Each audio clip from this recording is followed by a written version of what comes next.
Tulio, final. Just tell me one thing. If BJP does not form the government by 25th, do you want the governor to invite your party to stake claim?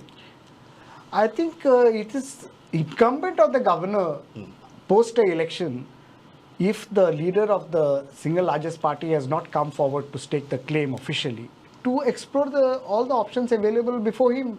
And Congress, being the next single largest party, definitely will try and discharge its constitutional role assigned.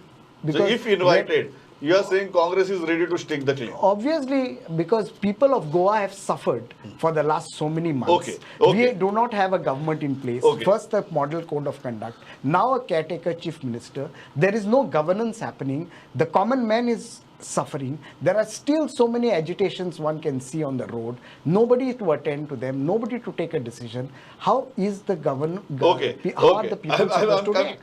I'm completely out of time, but we are ending this debate on that note, a very interesting one. Congress is saying if BJP takes longer and beyond 25th, that let the governor invite us, at least we will go and stake the claim.